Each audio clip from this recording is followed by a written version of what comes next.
तो भी यह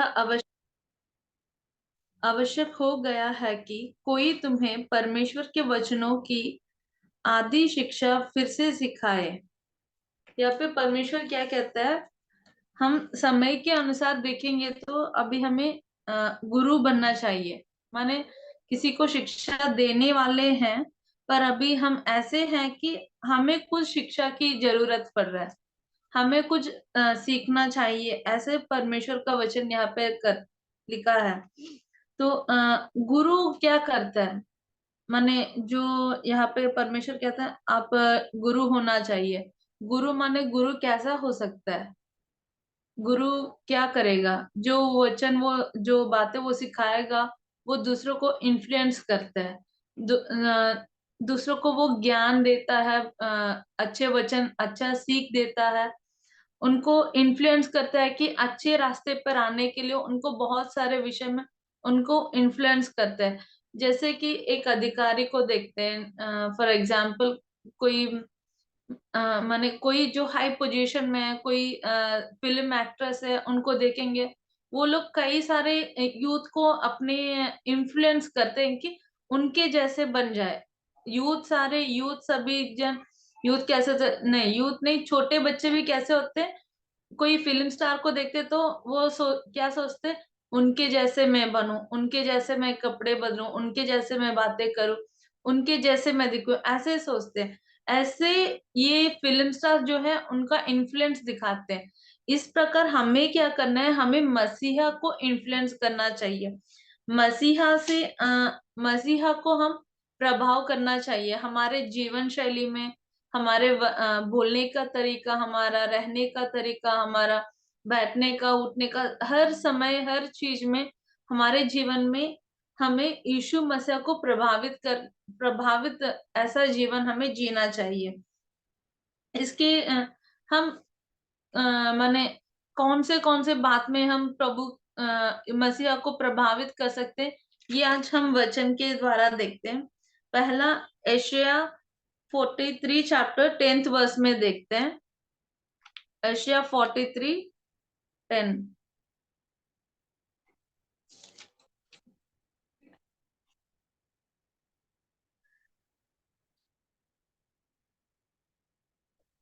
सॉरी, कोई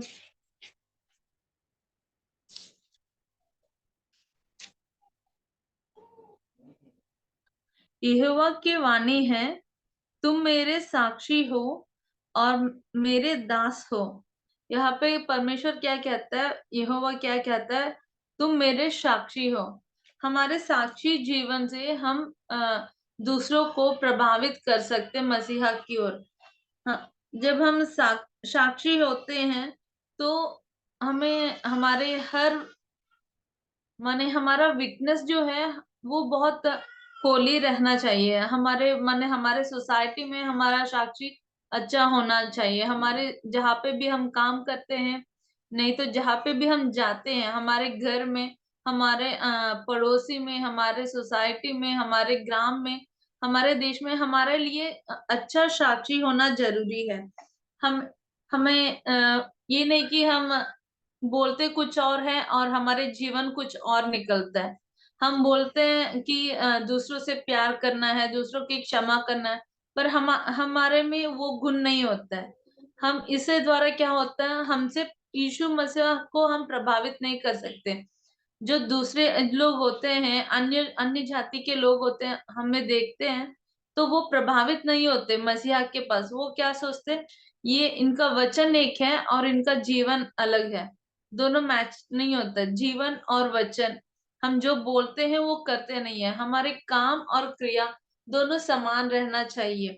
यहाँ पे यही कहता है परमेश्वर कि हमारा साक्षी जो है वो हर समय अच्छा होना चाहिए, तभी कोई परमेश्वर के पास आ सकता है। क्योंकि हम बोलते हैं परमेश्वर यीशु मसीह दयालु है, यीशु मसीह आपको चंगा करता है, यीशु मसीह सभी को प्रेम करता है, यीशु मसीह सभी को रखता है, सभी को अच्छा करता है, वो सबकी भलाई करता है। वो कितने भी बुरे हो, कितने भी मसीहा के विरुद्ध है, फिर भी हमें उसको प्रेम करने के लिए मसीह करता है। पर हम वो नहीं करते तो क्या होता है, हम प्रभावित नहीं कर पाते। जैसे ही कि हम उदाहरण के लिए देखते हैं, अदालत में जो लोग होते हैं, किसी को हम अदालत में पेश करते हैं तो पहले क्या मांगते हैं, साक्षी को बुलाते हैं। उससे पूछते हैं कि क्या ये सच है कि नहीं, क्या आपने ये देखा है, क्या आपने ये सुना है, ये सच है, आप क्या कहेंगे। जो साक्षी कहता है उसी के आधार से वहां पे जजमेंट दिया जाता है अदालत में। जैसे साक्षी अगर बोलता है हाँ मैंने देखा, इनका गुनाह है, इन्होंने गुनाह किया है, तो अदालत वो ये मानता है। अगर वो बोलते हैं नहीं ये गुनाह नहीं है, ये अच्छे व्यक्ति है, इन्होंने ऐसा कुछ नहीं किया है, तो कोर्ट वहां पे अदालत में वही साक्षी का बात जो है वो लोग मान के, उसके आधारित पर उसने जो एविडेंस दिया, उसने जो कहा, उसी के आधार से वहां पे जजमेंट दिया जाता है। ऐसे यहाँ पे हम यहाँ पे साक्षी हैं, और परमेश्वर के बारे में हमें बोलना है। क्या बोलना है, वो परमेश्वर हमारे लिए अपना क्रूस पर चढ़ा है, हमारे पापों के लिए उन्होंने बलिदान दिया है। ये वचन जब हम बोलते हैं तो हमें हमारे साक्षी हमारे जीवन में उसको दिखाना है। कई बार क्या होता है, जो साक्षी बोलने के लिए अदालत में आने के लिए तैयार हो जाते हैं, पर उनको क्या होता है, पैसों को लालच देते हैं। जो बाहर जो दूसरे उनके ऑपोजिट पार्टी में होते हैं, वो लोग क्या कहते हैं, पैसे देते हैं कि वो अदालत में ना आए और उसका साक्षी ना दे। क्योंकि ऐसा होता है, जो सच्चाई के लिए खड़ा होता है, उनको वहां से हटाने की बहुत कोशिश की जाती है। पैसे देते हैं, नहीं तो उनको मारने की धमकी दी जाती है, नहीं तो हर एक बहुत प्रकार के उसको मुश्किलें आते रहते हैं। फिर भी क्या कहते हैं, वो अपने सच्चाई पे ठहरे रहते हैं। उसी प्रकार हमें भी क्या होता है, कई बार शैतान हमें बहुत सारे लालच लालच देता है कि पैसों की, नहीं तो हमें ऐसे समय आता है कि हमें या तो मसीहा को छूना चाहिए, नहीं तो मसीहा से अलग रहना चाहिए। ऐसे समय पे भी हमें हमें साक्षी जीवन में स्थिर रहना चाहिए, और कहीं पे भी हमें कॉम्प्रोमाइज होना नहीं चाहिए। किसी विषय में भी हमें कॉम्प्रोमाइज होना नहीं चाहिए। हमें पवित्रता से हमारा जीवन आगे बढ़ाना चाहिए। और ऐसे ही- और देखते हैं अ, दूसरा विषय है मत्ती सुसमाचार 5th चैप्टर 13th वर्स।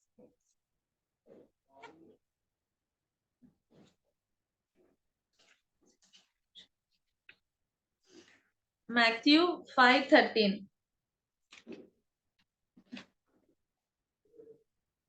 तुम पृथ्वी के नमक हो, परंतु यदि नमक का स्वाद बिगड़ जाए तो वह फिर किस वस्तु से नमकीन किया जाएगा, फिर वह किसी काम का नहीं, केवल इसके इसके कि बाहर फेंका जाए और मनुष्यों के पैरों तले रौंदा जाए।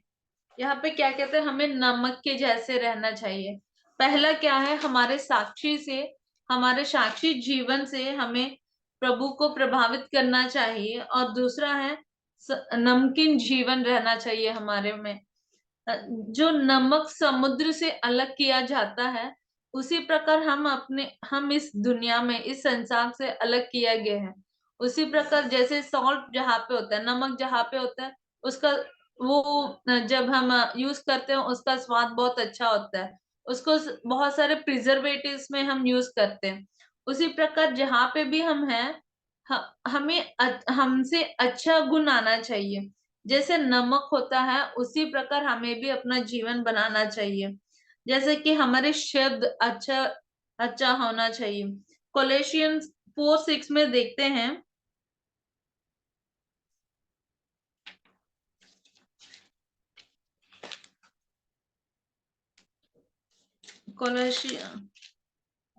कोलेशियंस 4:6। तुम्हारा वचन सदा अनुग्रह सहित और सलोना हो कि तुम्हें हर मनुष्य को उचित रीति से उत्तर देना आ जाए।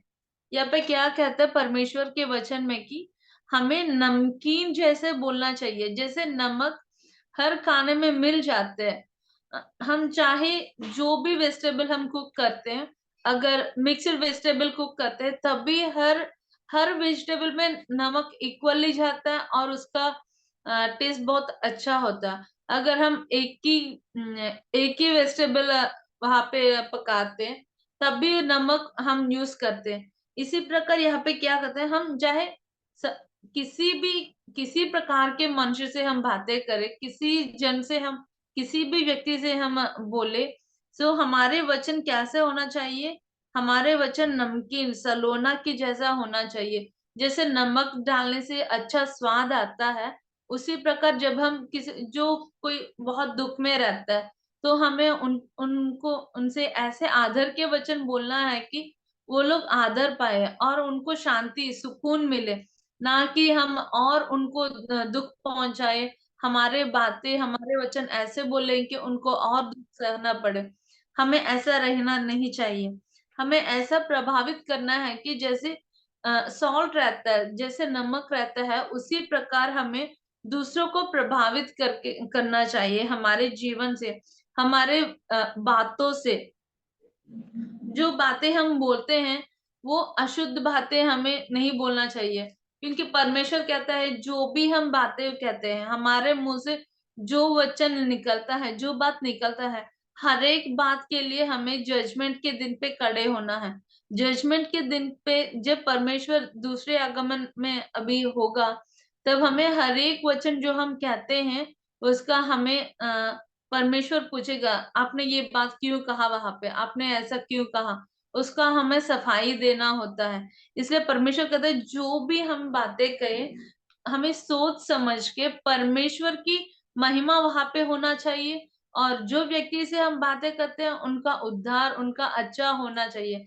ऐसे बातें हमें उन अच्छे बातें हमें बोलना चाहिए, क्योंकि और कभी कभी क्या कहते हैं, हमारे खुद के जीवन में भी हम अच्छा नहीं बोल पाते, क्योंकि हमारे परिस्थिति ऐसा हो जाता है कि हम बहुत दुख और निराशा में हो जाते हैं, नहीं तो हम बहुत हेल्पलेस हो जाते हैं कि हमें कहीं तरफ से कोई सहायता नहीं मिलती।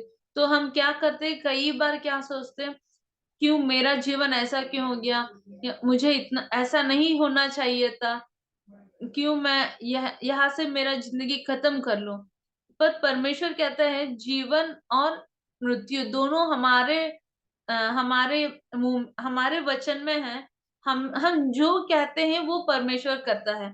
अगर हम ब्लेसिंग बोलते हैं हमारे मुंह से, तो हमारे जीवन में ब्लेसिंग आता है। अगर हम कर्स कहते हैं तो कर्स वापस आते हैं हमारे जीवन में। हमें पहले हमसे खुद से अच्छे वचन करना प्रैक्टिस करना चाहिए।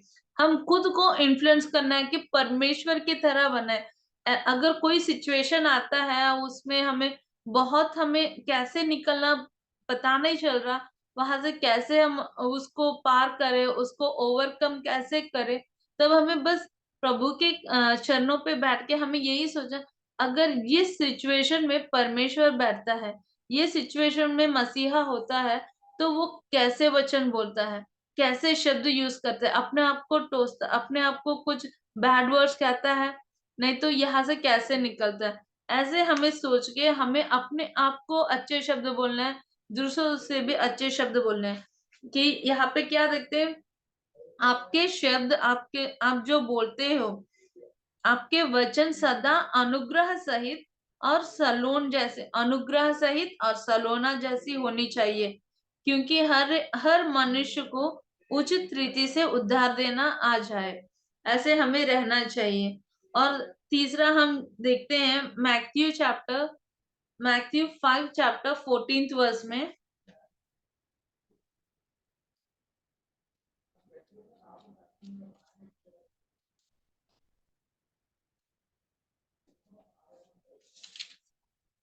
मैथ्यू 5 चैप्टर 14 वर्स, तुम जगत की ज्योति हो, जो नगर पहाड़ पर बसा हुआ है वहां छिप नहीं सकता। हम कैसे हैं, एक ज्योति के समान है। माने जब ज्योति कहीं पहाड़ के ऊपर रखा जाता है, वो उस प्रदेश में पूरा अपना ज्योति फैला देता है। हमें भी उसी उसी प्रकार रहना चाहिए कि हम जहाँ पे भी हैं, हमारा ज्योति जो है हमारे, क्योंकि परमेश्वर कहते हैं आई एम द लाइट, कि परमेश्वर एक ज्योति है, हम उसके बच्चे हैं, हम उसके डिसाइपल हैं, हम उसके फॉलोवर्स हैं, हम उनसे प्रभावित होकर जी रहे हैं, तो हमें भी एक ज्योति के समान रहना चाहिए। हम कहाँ पे भी जाए, जो अंधकार में है उसको ये ज्योति मिलना पाए। यहाँ पे देखते हैं एफिशियंस 5:8-9 में,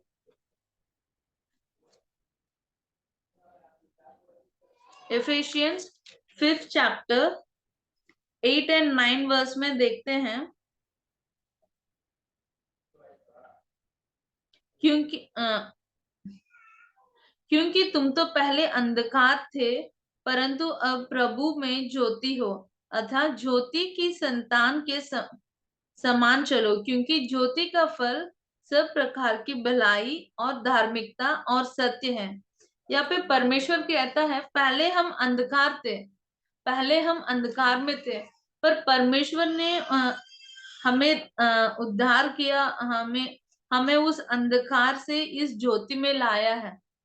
तो अभी क्या कहते हैं, हम जब ज्योति में आए हैं, हम ज्योति का संतान है, ज्योति की संतान के समान चलना चाहिए, क्योंकि हमारा परमेश्वर ज्योति है, हम उसके संतान हैं, हमें उसी के प्रकार चलना चाहिए। और यहाँ पे क्या कहते हैं, ज्योति का फल सब प्रकार की भलाई और धार्मिकता और सत्य है। ये यहाँ पे ज्योति का फल क्लियरली यहाँ पे लिखा है वचन में कि हम जब ज्योति बनते हैं तो उसके फल हमें हमारे जीवन में उसका फल सबको दिखाई देना चाहिए। जो सोसाइटी पे हम रहते हैं, जहाँ पे हम जॉब करते हैं, नहीं तो जिस कलिसिया कलिसिया पे हम जाते हैं, जहाँ पे भी हम रहते हैं, वहां पे हम एक ज्योति के समान हम हमारे जीवन में उस धार्मिकता और सच्चाई सभी को दूसरों को दिखाई देना चाहिए। हम हमें सभी का भलाई देखना चाहिए। अगर कोई कष्ट में है, उनको हमें सहायता करनी चाहिए। हमें हर समय में, हमें चाहे कितना भी मुसीबत आए, हमें चाहे कितना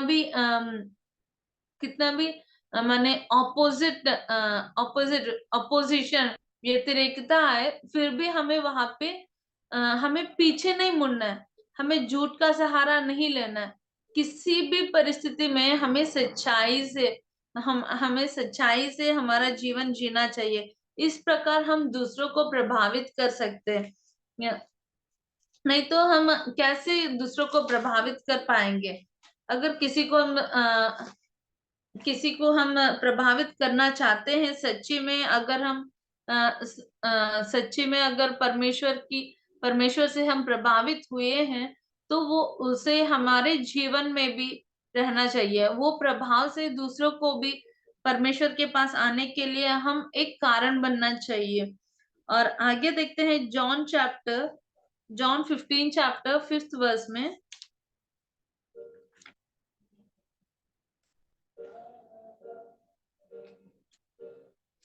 आपको समझ में आ रहा है मेरा हिंदी? सभी को समझ में? जी आ रहा थी। Thank you, thank you. अगर कुछ माने मेरा हिंदी कुछ इधर उधर हो रहा है तो please forgive me and just adjust. May the Lord help us. John chapter 15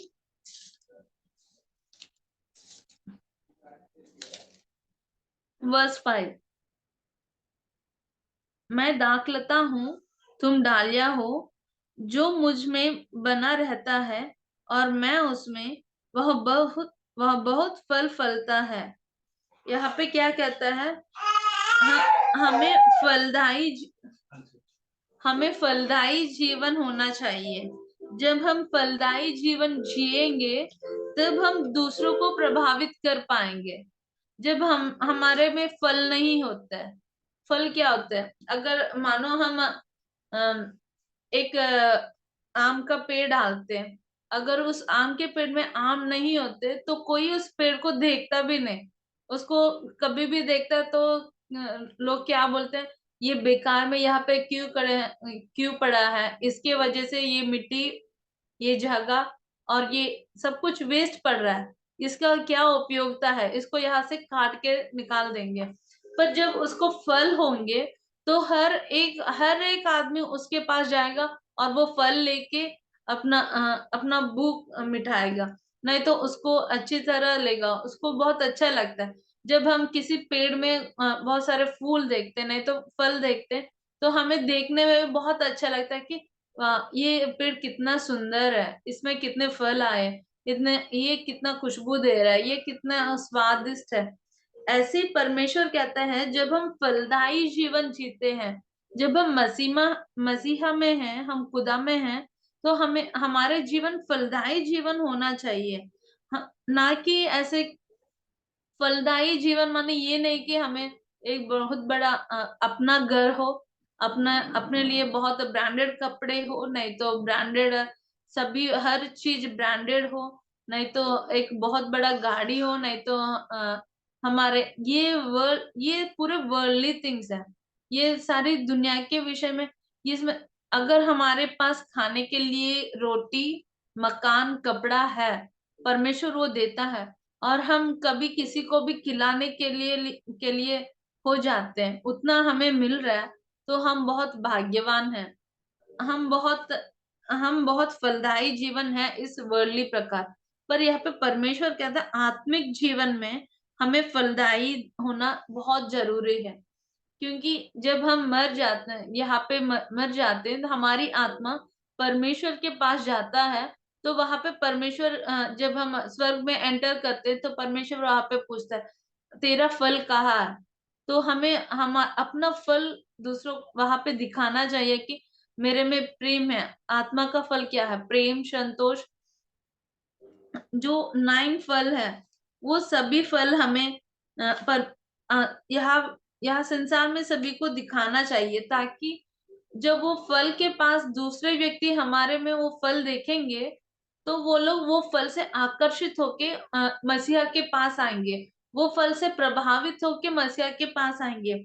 ये फ्रूट क्या है? ये फ्रूट क्या है? यहाँ पे गलेशियंस में लिखा है, गलेशियंस 5 चैप्टर।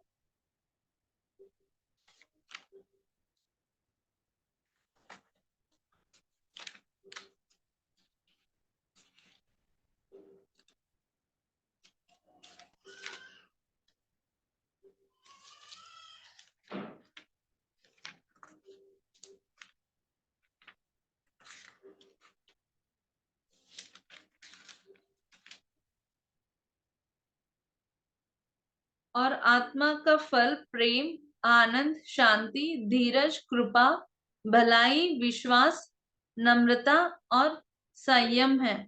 ऐसे ऐसे कामों के विरोध में कोई भी व्यवस्था नहीं। यहाँ पे हम देखते हैं आत्मा का फल प्रेम, प्रेम, आनंद, शांति, धीरज, कृपा, भलाई, विश्वास, नम्रता और संयम। ये यहाँ पे 9 फल है, 9 फल है यहाँ पे। ये 9 फ्रूट्स हमारे जीवन में रहना चाहिए। ये नहीं कि कोई एक फल हमारे में है, प्रेम है नहीं, प्रेम है पर आनंद नहीं है, शांति है पर धीरज नहीं है, ऐसा नहीं। हमारे में ये 9 फल हमारे जीवन में होना चाहिए। इसके लिए हमें परमेश्वर की सन्निधि में प्रार्थना करनी चाहिए। इसके इसके अनुसार हमें जीवन जीना चाहिए। जब अगर ये फल हमारे में नहीं है, तो हम किसी को मसीहा के पास प्रभावित नहीं कर सकते, हम दूसरों को इन्फ्लुएंस नहीं कर सकते। क्योंकि एक अन्य व्यक्ति है, अन्य जाति का व्यक्ति जो फिल्म स्टार है, उनके पास ये परमेश्वर के गुण या परमेश्वर के लक्षण उनमें नहीं है, फिर भी वो लोग बहुत सारे जन को इन्फ्लुएंस कर पाते हैं, बहुत सारे जनों को, युवाओं को, बच्चों को, सभी को वो लोग इन्फ्लुएंस कर पा रहे हैं। पर हम यहाँ पे मसीहा में है, मसीहा का जो 9 फल है, उनकी बुद्धि, उनका ज्ञान, उनका विश्वास है, उनकी आशीष जो हम हर समय देखते हैं हमारे हर हर जीवन में, हर दिन, हर समय उसकी कृपा देखते हैं, उसकी रक्षा हम देखते हैं, फिर भी हम दूसरों को प्रभावित नहीं कर पाते। क्यों? क्योंकि हमारे हम में और भी बहुत सारे कमी है, हम हमारे में ये फल नहीं हुए।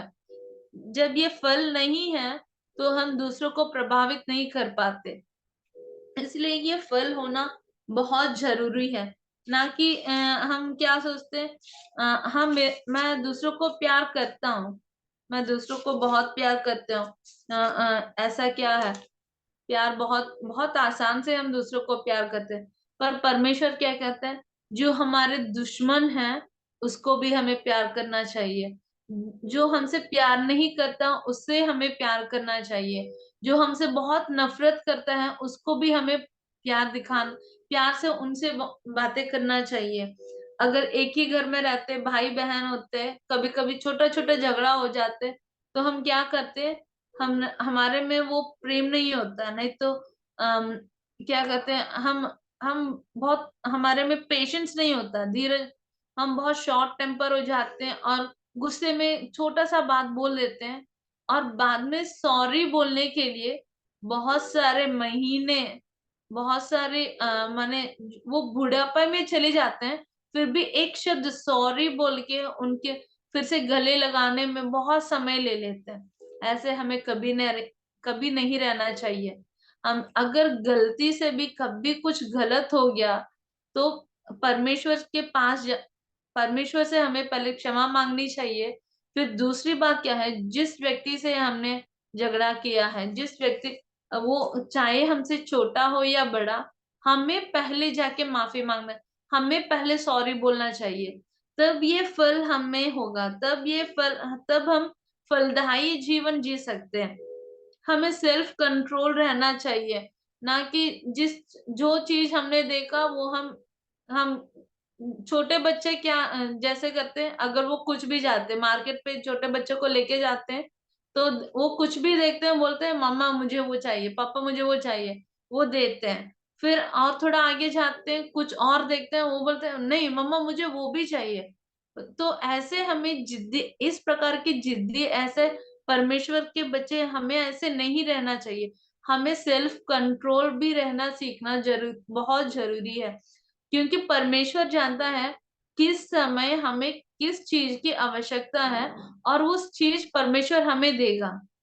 और जब हम बहुत सेल्फ कंट्रोल रह के हम जीवन बिताएंगे, तब हम तब हमें हमारा जो सेल्फ कंट्रोल है उस वो गुण जो है वो दूसरों पे प्रभाव दिखाएगा। दूसरे जन, कोई भी हमारे साथ रहते हैं, हमारे फ्रेंड्स, हमारे कोलिग, जो भी हमें देखते हैं, ये लोग सोचते हैं ये लोग इतना सेल्फ कंट्रोल और इतने कैसे रह सकते हैं। वो लोग आपके पास आएंगे, हमारे पास आएंगे, पूछेंगे आप इतना, आप कैसे प्यार कर सकते हो, आप कैसे इतने सेल्फ कंट्रोल रह सकते। तब हम गवाही दे सकते हैं मसीह के बारे में, क्योंकि मसीहा का फल है, आत्मा का फल है, प्रेम है, आनंद है, धीरज है और संयम है, सेल्फ कंट्रोल है। तब भी मैं ऐसे जीवन बिता पा रहा हूँ, तब वो भी प्रभावित होंगे, तब वो भी मसीहा से प्रभावित होके, हमारे जीवन से प्रभावित होके, वो मसीहा के पास आने के लिए उनको एक चांस मिलता है, उनको एक मार्ग दिखाई देगा कि वो भी परमेश्वर के पास आने के लिए। और आगे देखते हैं, 2 Corinthians 3 chapter 2 and 3 verse।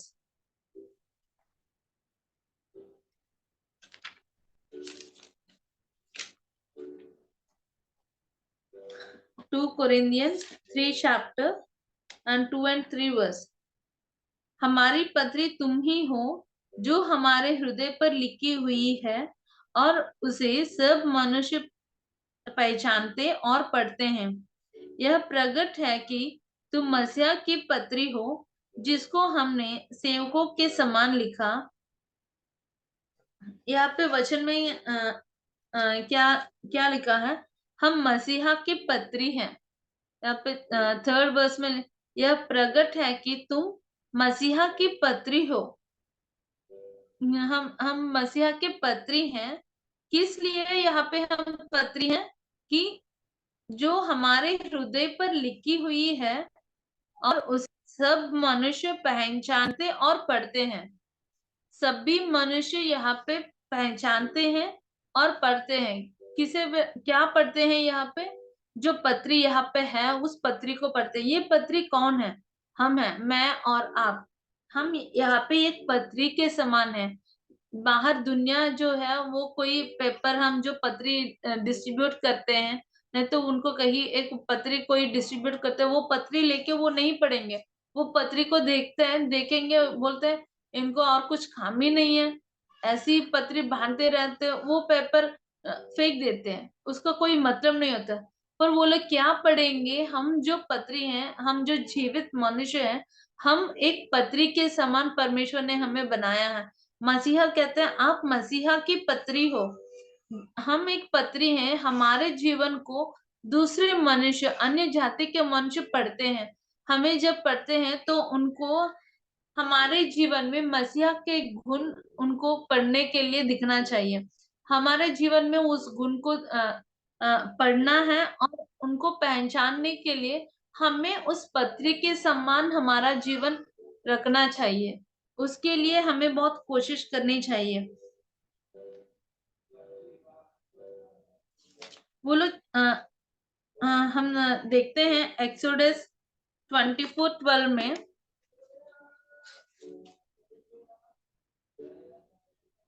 Exodus 24:12 में देखते हैं, तब यहोवा ने मूसा से कहा, पहाड़ पर मेरे पास चढ़ आ और वहीं रह, और मैं तुझे पत्थर की पटियाई और अपनी लिखी हुई व्यवस्था और आज्ञा दूंगा कि तू उनको सिखाए। यहाँ पे माने ओल्ड टेस्टमेंट में परमेश्वर ने मोशे को बुला के 10 कमांडमेंट्स एक पत्थर के ऊपर लिख के दिया था। पर वो अगर किसी को पढ़ना है, किसी को जानना है कि वहां पे क्या लिखा है, वो मोशे जब कहता है तब भी उनको पता चलता था कि वह पत्थर पे क्या लिखा है, क्या उनको कैसे जीवन बिताना है। पर यहाँ पे न्यू टेस्टमेंट में परमेश्वर क्या कहते हैं, हमारा हमारा हम जो है जीवित मनुष्य हैं, हम मसीहा के पत्री हैं। हमारे जीवन में जो परमेश्वर के नियम है, परमेश्वर की व्यवस्था जो है, परमेश्वर के जो कमांडमेंट्स है, सब कुछ हमारे जीवन में दूसरों को दिखना चाहिए।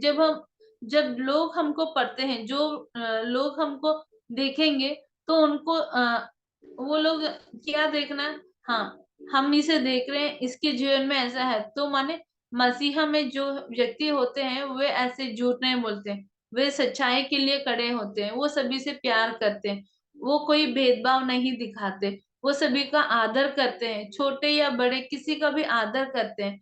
वो लोग हर जन से, सभी व्यक्तियों से एक ही तरह से प्यार करते हैं। कोई ऊंच नीच नहीं करते।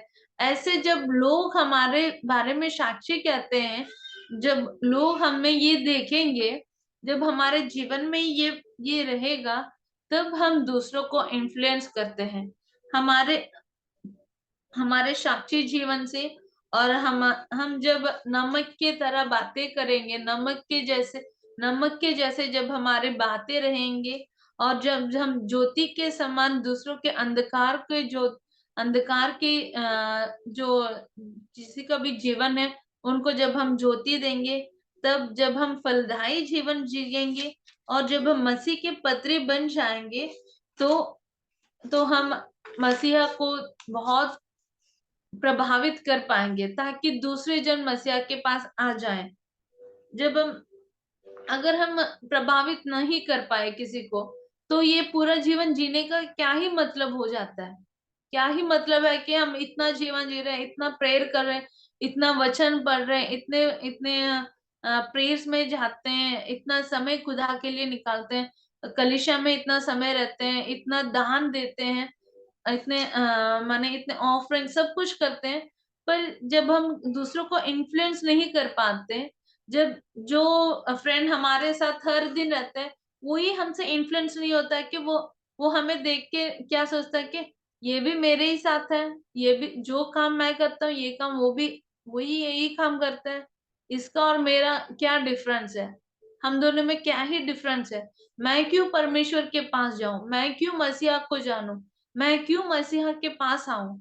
पर हमें ऐसा वो डिफरेंस दिखाना है, हमें हमें ऐसा इन्फ्लुएंस करना है कि वचन के अनुसार ऐसे जीवन जीना है ताकि जो हमारे फ्रेंड होगा, जो हमें देखेगा, वो सोचे कि नहीं, हमें इस भाई के तरह, इस बहन के तरह जीना चाहिए।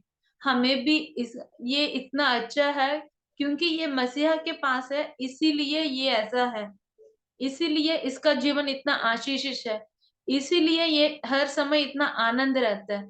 तो हमें भी ऐसा जीवन जीना चाहिए और दूसरों को प्रभावित करना चाहिए। और लास्ट में मैं अ, एक और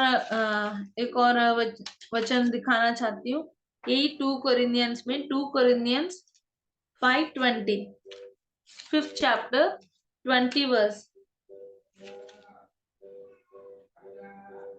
इसलिए हम मसीहा के राजदूत हैं, मानो परमेश्वर हमारे द्वारा विनती कर रहा है।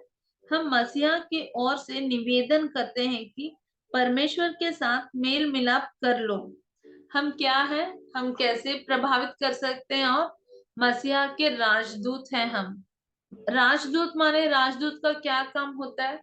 जो राजदूत माने एक आधिकारिक दूत है जो अम, दूसरे देश में, इस देश के लिए अच्छा, माने यहाँ की अच्छाई क्या है, यहाँ पे हमारे देश पे क्यों आना है, हमारे देश के बारे में जो अच्छा है, जो एडवांटेजेस है, जो अच्छे अच्छे चीज है हमारे देश में, वो उसके लिए वो एम्बेसडर वहां पे दूसरे देशों में हमारे देश की प्रशंसा करता है, ताकि वो लोग हमारे देश के बारे में जाने और यहाँ पे आए, कि वो यहाँ पे देखने आए।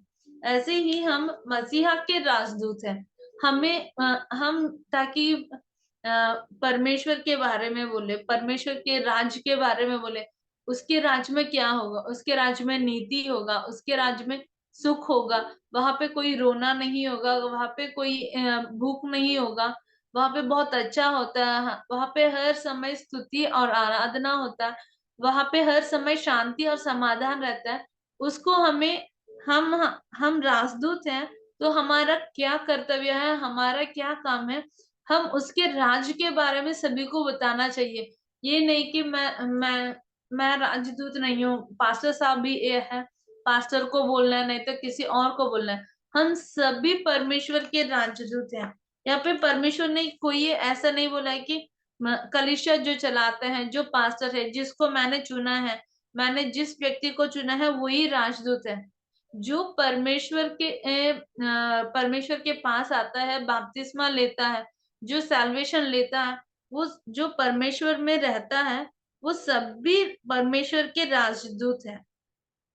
हम तो क्या कर, राजदूत का काम क्या है? उसके राज्य के बारे में दूसरों को निवेदन करना है, परमेश्वर के साथ मेल मिलाप करने के लिए दूसरों दूसरों से निवेदन करना है, दूसरों को बोलना है। और रोमन्स 14:17 में देखते हैं।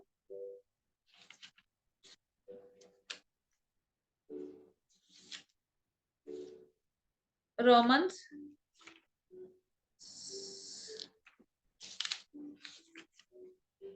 रोमन्स 14 चैप्टर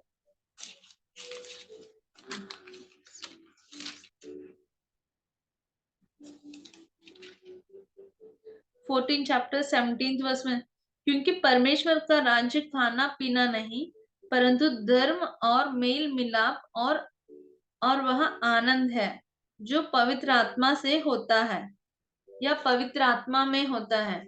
परमेश्वर का राज्य क्या है?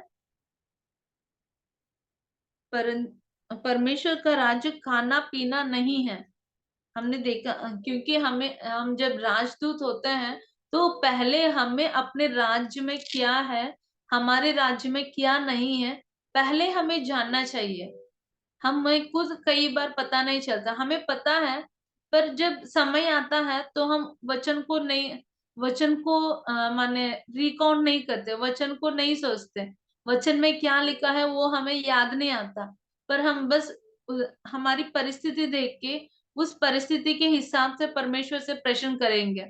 पर यहाँ पे वचन पे जो है, उसको हमें याद करना है, हमारा क्या राज है, हमारा मसीहा कहाँ पे है, वो राज्य में क्या है क्या नहीं है, वो जब हम जानेंगे, उसके प्रकार जब हम जिएंगे, तभी हम दूसरों को उस राज्य के बारे में बता पाएंगे। यहाँ पे वचन में क्या है, परमेश्वर का राज्य खाना पीना नहीं, परंतु धर्म और मेल मिलाप, और वह आनंद है। वहां पे आनंद है, धर्म है। यहाँ पे और क्या कहते हैं, जो पवित्र आत्मा में है, वहां पे पवित्र आत्मा के साथ वहां पे रहेंगे। तो यही हमें दूसरों को बोलना चाहिए कि यहाँ पे इस दुनिया में बहुत सारे दुख होगा, पर जब हम परमेश्वर के राज में जाएंगे, वहां पे ना कोई दुख होगा या ना कोई कष्ट होगा, कुछ नहीं होगा, बहुत आनंद से हम जी पाएंगे।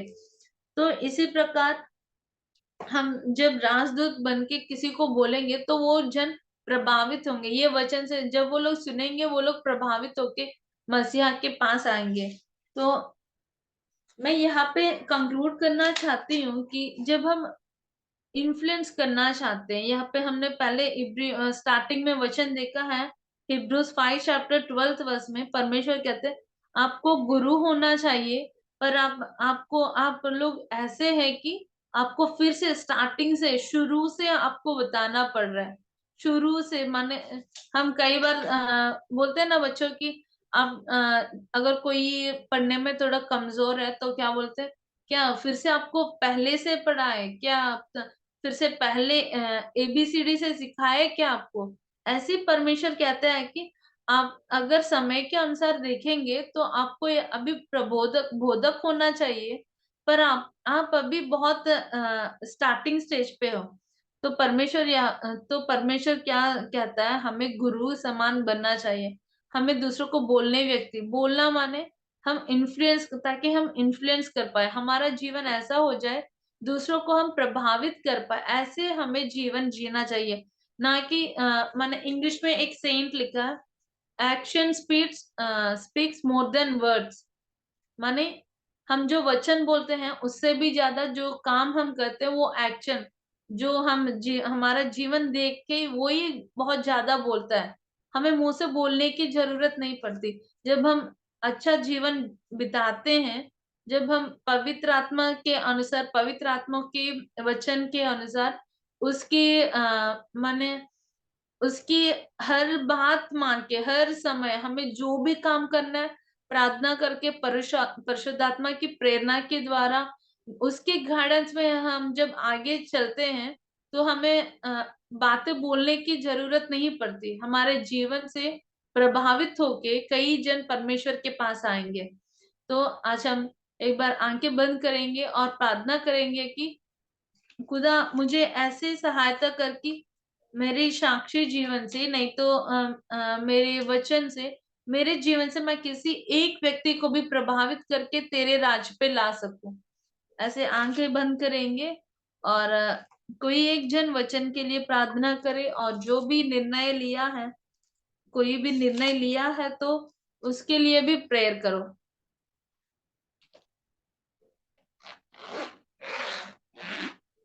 कोई भी एक जन अभी जो वचन सुना है, समझ में आ, हमें दूसरों को प्रभावित कर, जैसे हम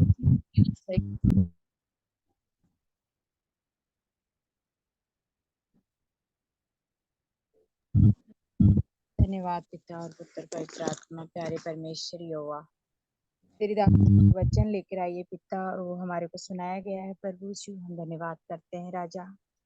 पिता और पवित्र आत्मा, तेरी महिमा हो, तेरी बड़ाई, और हर एक के जीवन में पिता 30 गुना 60 गुना 100 गुना 4 गुना फल लेकर आए मेरे पिता। धन्यवाद करते हैं प्यारे परमेश्वर यहोवा, हालेलुया, उस्साना रवैशंदर बकरण मकंदर बकरण रवैशंदर बकरण। धन्यवाद पिता, एक एक के जीवन में फल लेकर आने के लिए और आत्मा के फलों से भरने के लिए हम धन्यवाद करते हैं प्यारे पिता। और तेरी दासी को और भी प्रभु शक्ति, सामर्थ और बल मांगते हैं प्रभु यीशु, हालेलुया, क्योंकि मदद और सहायता करने के लिए और आत्मिक उन्नति करने के लिए हम धन्यवाद करते हैं प्यारे पिता, कि और भी प्रभु यीशु तो इनके जीवन में कार्य करने पाए। परमेश्वर, हम तेरा धन्यवाद करते हैं। सभी बहन भाइयों के लिए हम धन्यवाद करते हैं प्यारे परमेश्वर। यीशु के नाम से प्रार्थना करते हैं, सुन ले पिता, आमीन।